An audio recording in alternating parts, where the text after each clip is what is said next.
విశాఖపట్టణంలో వైశాఖేశ్వర దేవస్థానానికి ఎవరో గోవునిస్తే ఆ గోవు గడ్డి తినడం మానేసి అదే పనిగా బాధపడుతుంటే ఏమైందని పశువైద్యుల్ని తీసుకొస్తే దాని కడుపులోకి కన్నం పెట్టి చూస్తే ఇక అది బ్రతకదండి, అన్ని కవర్లు తీయడం వీల్లేదన్నారు.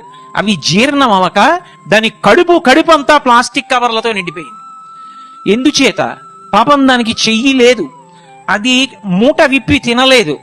మల్లె పువ్వులు తెచ్చినా ప్లాస్టిక్ కవరే, మామిడి పండు తెచ్చినా ప్లాస్టిక్ కవరే, కాయగూర తెచ్చినా ప్లాస్టిక్ కవరే, ఆఖరికి ఇంట్లో ఉన్న తుక్కు పారబోసినా ప్లాస్టిక్ కవరే. ఇల్లు కట్టుకోవడానికి పునాది కోసం భూమి తవ్వితే ఎన్ని వేల ప్లాస్టిక్ కవర్లు, ఎక్కడ చూసినా ప్లాస్టిక్ కవర్లే.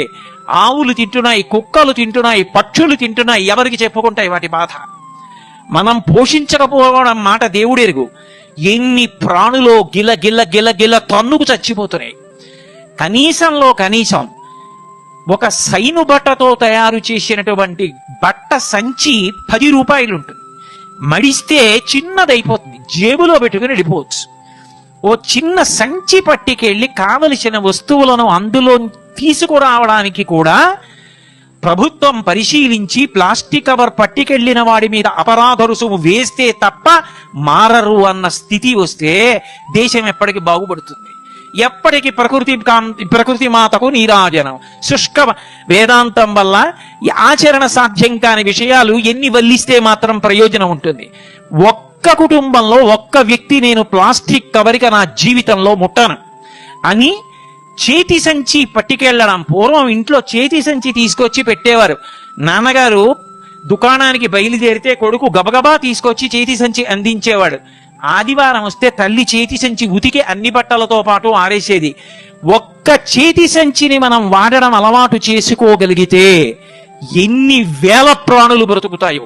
ఉత్సవాల పేరు చెప్పి ఎక్కడ పడితే అక్కడ ప్లాస్టిక్ తోరణాలు కడితే రేపొద్దున్న అవన్నీ భూమిలో పడిపోతే, భూమిలోకి అవి శిథిలం కాకపోతే, ప్రాణులన్నీ తిని మరణిస్తుంటే ఆ పాపం మనది కాదా? ఆ పని ఏ ప్రాణి చెయ్యదు. ప్లాస్టిక్ కవర్ పట్టుకుని కుక్క వెళ్ళదు, పిల్లి వెళ్ళదు, పంది వెళ్ళదు, నల్లి వెళ్ళదు, నక్క వెళ్ళదు. నేనే పెడుతున్నాను. ఏ ప్రాణి ఇతర ప్రాణిని విషతుల్యం చేసి పంచభూతాల్ని పాడు చేయట్లేదు. నీరు నాది, నిప్పు నాది, భూమి నాది అని పంచుకుని పాడైపోతున్నది ఎవరైనా ఉంటే మనిషి ఒక్కడే.